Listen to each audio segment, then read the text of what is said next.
Yes. Good. Just to start with, clearly there's a big picture here, but Thomas Tuchel is someone that you've known for a while. So I just wonder what you make of what's happening at Chelsea at the moment, and have you been able even to speak to Thomas this week about what's going on? No, Thomas and I, we know each other, but we are not that close that we chat around the games. Yes, but not in other moments. But of course, I feel for him and the players, because it's obviously not a situation or and for probably all the employees at Chelsea, because it's nothing they are responsible for, but what happens around. I think there's one man is really responsible for that, and it's Vladimir Putin in the first place. And I don't know about Roman Abramovich's role in all these kind of things, but over the years you could guess that maybe he's pretty close. And then I think what the British government did is right, to be 100% honest, but it is still not cool for the people at Chelsea and for all the supporters. I get that, but I think the things the government did is all right. To matters here, I just wonder what progress has been made since we last asked about Mo Salah's contract. And the reason I'm asking is because obviously the signing of Luis Diaz has been another indication of the level of ambition at this place to continually improve the squad. You've won one trophy this season and are still competing for 3 others. So how persuasive is all that, do you think, to persuading Mo that his future remains here, that he should sign that new contract? Oh, I think, yeah, Mo definitely expects this club to be ambitious. We were in the last years, and we are. So that's a question if I think that the signing of Luis Diaz helps Mo to make it. Does it help? Because it showed. I think one of the things that Mo's spoken about is seeing that continual level of ambition to improve the squad. And again, you're showing that. You've shown those indications. You're competing for those trophies. And do you almost reach a point where, look, there's not much more we can do here, Mo? No, of course we cannot do much more. That's how it is. But it's not about. I don't think it's about that. It's a decision between. I think meanwhile it's Mo's decision, very much. I think the club did what the club can do. That's how it is. It's nothing bad to say about it. It's all fine from my point of view. It's exactly like it should be in this moment in time, and everything is set. Nothing happened further. So no signing, no rejection or whatever. So yeah. We just have to wait for that. It's completely fine. It's no rush in that situation. Ahead of this game at the weekend, Graham Potter said, "I always like playing against Liverpool because they are one of the best, and it is very rare that in anything in life you get to face the best. So you should look at it as a massive challenge and huge opportunity." So how do you feel about playing Brighton? Brighton are not the best in the world, but they are incredibly good. So, and that's we are not the best in the world, obviously, but it's nice words. But it's that Graham knows exactly what he really thinks. He knows that there's office football, and there's a big chance that you can give other teams a struggle. That's what we try to do constantly, and that's what they will try definitely. Even when the results in the last few weeks were not brilliant for Brighton, but the performance level is really good, and I think they have 4th highest possession stats in the league, which is really, it's not easy to have. So you need to do a lot of good stuff to play to keep the ball that long in a football game, and in the end it's for us always a challenge to face them. We've realized it in the home game. It was when you are not compact against Brighton, then they play in and around you. That's how it is. That's how they set up. So we have to make sure that we find a proper defending attitude, and from there we go. And we don't go there to show who is the better side or who is world class and stuff like this. Not at all. We try to. We are humble enough to go there and really work incredibly hard and put in a proper shift. That's what I expect. Not a fancy football game. I expect that us as a real hard-working unit. Hi, Jürgen. Just what have you made of the impact of Luis Diaz since he arrived in the games he's played? Good, great, outstanding, surprisingly quick, and everything like you wish for. That's how it is, and we wanted we when you sign a player, you never know in the moment how quick it will go. Obviously, and Luis has so many things he needs to have an impact here, and we saw that in the first moment. But then there's still a difference between seeing it in training and then bringing it on the pitch. But he's obviously exactly what you really get what you see in training. You get it as well in the game. So yeah, brilliant so far. You've won 7 Premier League games in a row and only conceded twice. How important is momentum at this stage of the season in the title race? For us, incredibly important, because we obviously have no time and no points to waste. So yeah, we have to keep going. That's clear. The situation is clear. Everybody knows it, and yeah, if there is any kind of momentum, we should better keep it and work with it. That's it. Are you excited by the title race? Do you think it'll go close to the end? From our point of view, I hope so, but I don't know. So because we spoke about that here now plenty of times, and it's always the same. Everybody's excited about having the opportunity to have a title race. Our problem is we have to play Brighton now. Then the game in hand we have a few days later against Arsenal away. in all the thoughts of a lot of people, it's like, okay, 3 points, bam, bam. But there's the 180, at least 80 minutes of football in between. Now only 90, and then another 90. So it's really tough. But so far the boys did incredibly well, and why shouldn't I think we cannot go on? So it's hard work, yes, but the boys are ready to work hard, and then you have to play your best football, and if you can't play your best football, you have to force luck a little bit. That's how it is, and yeah, we will try everything. But if we can call it, from our point of view, we cannot call it a title race because we are still behind and all these kind of things. But we try to win football games, and let's see. Just finally from me, Jürgen, Roberto Firmino, is he ready to play? Yeah, he's back. Thank you. Julia? Thanks. Jürgen, what's been the reaction from midweek against Inter Milan? Has there been any more injuries? We saw a few players maybe were missing from training yesterday. We had a few little things, but so far nobody is out of training. We have, on top of that, however, COVID is not over. So these kind of things we have as well, or had.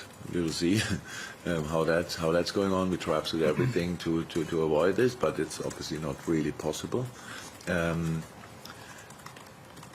Players or staff who had it now have absolutely no symptoms. That's good, but still they cannot be involved. We will see.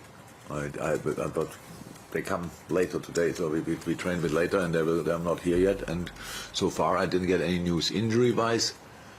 I think, yeah, they all should be ready. And it was just one other, if I may. You talk about like the proper shift you're going to have to put in against Brighton. It's been such an intense time for the team with so many games being played and in different competitions as well. Is there a skill set, is there an art, and you keep that motivation going to keeping them all together, to keep that intensity going? Is there a skill that you have at all, or the way to keep it all together? Yeah, it's boys, the character of the group. So we don't feel sorry for ourselves or whatever, and think, oh my God, again? Not at all. So we really like the situation, and we are used to it. It's not, come on, even last season, when we had to get qualified, when we wanted to be qualified for the Champions League, we had to win pretty much all the games in the last, I don't know how many weeks. So we brought ourselves quite frequently in similar situations for different reasons, and don't know exactly what's about or why that always happened to us. But it was 1 year when we didn't have to fight until it was the year when we became champion. It was a bit earlier decided. All the other years were always full throttle until the end, and so we are kind of used to it. But I don't take it for granted that it works out, and I know that it's that the boys have to invest a lot, and of course we try to help with all we can, with all the recovery stuff, we opportunities we have, and then obviously with telling the boys why it makes sense to give it a try as well. Yeah, of course, that these kind of things we want to write a special story here, not only this year, in general, and. If you want to look back in your life, later in your life, look back on a very successful time, then you should better give you absolutely everything now. That's a good story, and that's what we try. Was that Mike? Yeah, again, as part of that special story that you've been writing, you've got lots of really gifted and talented footballers. I'm not so sure that anybody works harder than Liverpool, maybe Man City, but it's great players that work hard. The secret of success. How difficult is it to maintain those levels of endeavour as the season progresses and fighting on three fronts? You've won one trophy already. I'm not sure if it's difficult or whatever, but you cannot do it. I'm pretty sure you cannot do it now with everybody. But I believe in humans, and I really believe in the fact that everybody has a specific amount of self-motivation. So, and then if you see other guys around you who have something similar or even bigger, higher, whatever, higher level of self-motivation, then you realize, okay, that's possible. That there's still obviously some space for improvement. So it's a lot, pretty much all about the boys themselves. We were really lucky in moments, and obviously quite smart in other moments with bringing these boys together. And now it's a lot about self-education, about role models in the team, about who sets standards on the pitch, but in the dressing room as well. These kind of things, and we are really blessed. And you're right, I think. But it's not only City and us. Chelsea's, they are all working hard, and for different reasons. Burnley's working incredibly hard, and that every day, but they don't get the points all the time, but they never give up and all these kind of things. So if you want to be in the Premier League, if you want to be a Premier League player, you have to be ready to give your absolute all. Just more, some are more skilled than others. Then you think they work even harder, but that's not always the case. Sometimes the guys who have really only, like me as a player, I worked incredibly hard, but the people didn't talk about that. They only talk about that I cannot control the ball, which actually was that was the same way I thought about it. And so having an outstanding attitude should be the basis for a successful sports career. And Brighton, not in great form at the moment, results-wise, as you've indicated. Why do you think that they've been able to make things awkward for you on quite a few occasions when you've played? It's a really good football team, and obviously Graham likes to he has the time to set up as well his team for each opponent, and he's using it obviously pretty smart. Graham Potter is an outstanding coach, I have to say. I really like what he's doing. I think Brighton has the problem that from time to time they don't finish the situations off they create. I don't know how many games I watched of Brighton when you thought 80 minutes, wow, my God, how good they are, but they were only 1-0 up, and then the other team has one chance, it's 1-1, and I think, oof, that's really hard. But if you have a look at the players they bring in and the way they play, it's really exciting to watch. And it's really good football. And we realized that in home we were 2-0 up. Didn't think it's quite long ago, but I didn't think we were brilliant that day. But we really didn't really leave the door open. They needed a screamer to get a bit closer. But then from that moment on, we were not compact anymore, and they played through the lines, between the lines, in behind the lines, and that's what not a lot of teams are able to do, but they were, and I respect that a lot, and that's the team we prepare for tomorrow. Thank you. Paul, anything from you? Yeah, good. Carl? Hi. You've not experienced many defeats this season. Enough. In the last year. More than enough. Yeah, I know.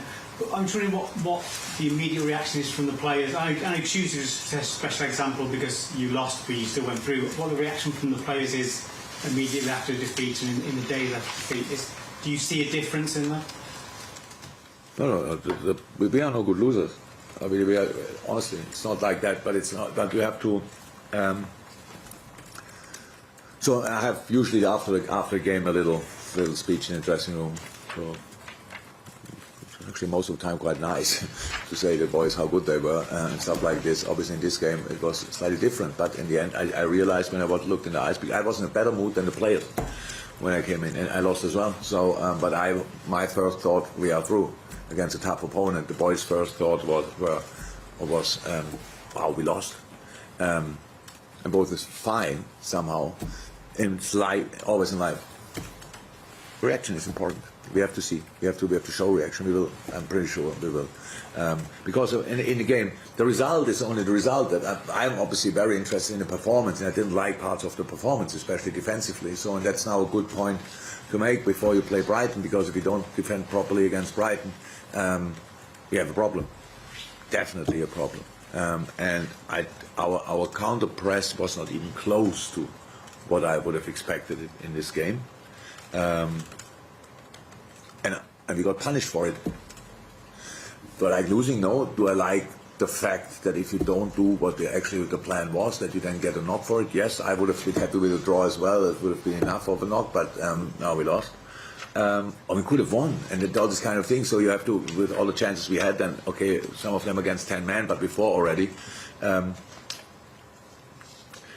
It would have covered a couple of things for this game. Problems we don't have that often, but we had it in that game, and we have to stop having these problems. We have to show that we understand there's a way we can cause each team in the world problems, and we should better use that way. Okay, anything else for the open section? Okay, so that concludes the open.